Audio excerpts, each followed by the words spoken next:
We are very happy to have confirmed this resonance, this particle, which in fact is a very strange object. This object was already discovered in about 10 years ago by Bell experiment at the Japanese E+- machine with lower statistics. And the strange thing is that it does not fit very well into the quark model invented by Gell-Mann and Zweig just 50 years ago, was 64. It's quite amusing that the quark model, which is very simple in principle and foresee for our world, a world made of either two quarks or three quarks, which are joined together by the strong force. As I said, it's quite amazing that a few years after the invention of this very simple and very nice model, particle physicists already discovered some anomalies in this model.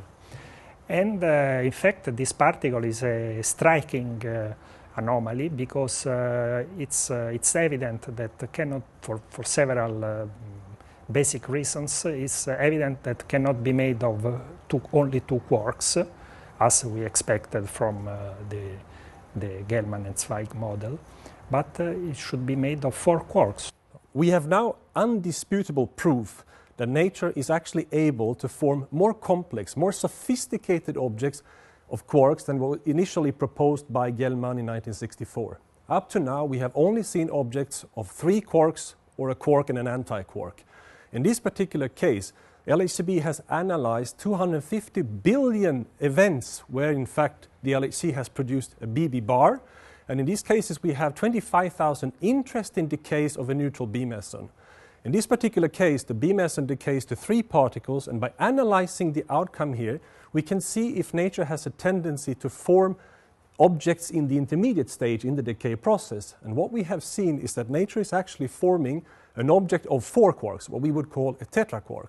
This was not part of the initial proposal of the quark model, but we've suspected all along that the strong interaction should in principle be able to do this. But it's the first time we have really undisputable proof that nature can form an object of four quarks together.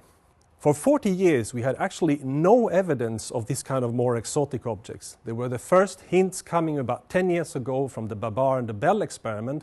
We started to call this object professionally by the name Z, and in fact it's a negatively charged particles with a Z minus. So the particles we are studying, they are nowhere naturally existing in today's universe. All of these objects are basically part of a very early history of the universe, approximately a microsecond after the Big Bang. However, this particular long-range behavior, the dynamics of the strong force, is something that takes place in all kinds of places in the universe, in particular, for instance, in the formation of nuclei, etc. But we could even have implications of this understanding in the understanding of the compositeness of a neutron star.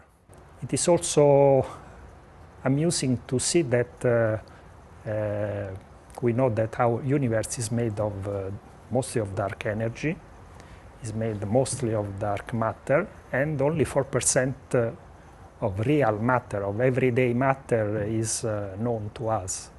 But this kind of searches demonstrate that even this 4% hides secrets, and we need a better understanding also of the matter which is under our feet.